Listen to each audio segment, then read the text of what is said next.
Dahil nga sa takot ni Carlos na malaman ang katotohanan, ay sa pilitan nga niyang kinidnap na nga itong si Lynette dahil ayaw na nga sumama nito sa kanya, kaya naman purusahan niya itong kinuha at tinakas sa malayo. Ayaw niyang may makakaalam ng kanyang sekreto.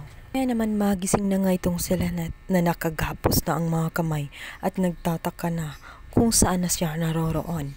Dinala siya sa lugar na hindi pamilyar at nalulungkot nga itong si Lynette, ngunit nananaig pa rin ang lakas niya ng loob upang labanan ang mga ginagawa nitong si Carlos. Napansin na nga ni Lynette ang pagiging desperada ni Carlos, kung kaya't minabuti nga niya magpanggap na naintindihan niya ang kanyang asawang si Carlos, at upang tanggalin ang mga gapos sa kanyang mga kamay, nagkukunwari na nga siya, naiintindihin na lamang, ngunit may iba siyang plano.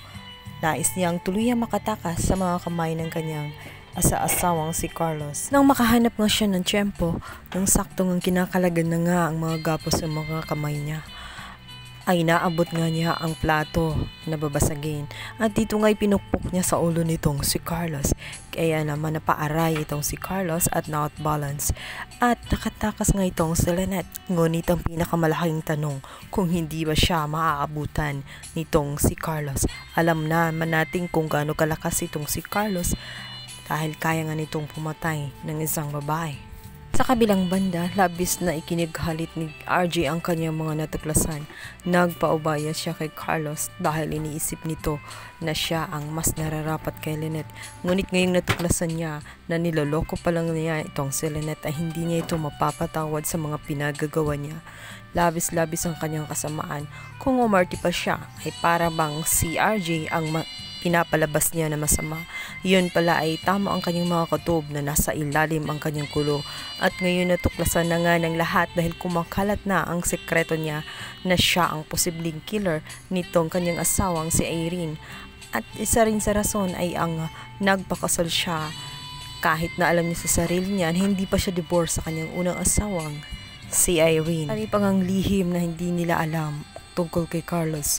Ngunit isang malaking kasiyahan sa lahat dahil unti-unti na nga itong lumalabas. Nalalaman na nila kung gaano kasama itong si Carlos, lalo't nagawa na nga nitong pumatay. At ang kanyang nararamdaman kay Lynette ay hindi na nga ito pagmamahal, kundi pansasakal na. Dahil iniisip lang niya ang kanyang sarili. Kaya naman itong si RJ ay gagawin niya ang lahat-lahat. Mailigtas lamang niya itong si Lynette sa mga kamay ni Carlos. Sa kabilang banda, ito nga si Annalyn at itong si Chang Susan ay pinuntahan nga ang funeral homes dahil nais nilang makita ang bangkay nga nitong si Irene, dahil yan lang ang tanging paraan upang talagang masuplong na nga ng tuluyan itong si Carlos at pagbayaran ang kanyang pinagagawa.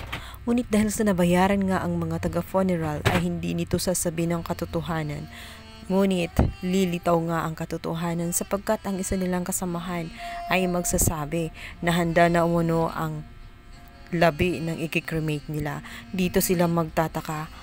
Dito nga ipilit na papasok itong si Annalyn at pipigilan nga ni Joss ang may-ari nang makapasok nga si Annalyn sa loob. At dito matutuklasan ni Annalyn na nasa loob itong si Tita Irene.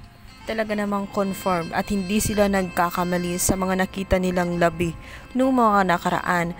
Hindi sila namilikmata, talagang si Irene ang nasa lamay na kanilang nakita, at dito nga nasa kanilang harapan na nga ang naturang bangkay. Wala nang maitatago si Carlos dahil tama ang sinasabi ni Joyce na siya ang pumatay rito.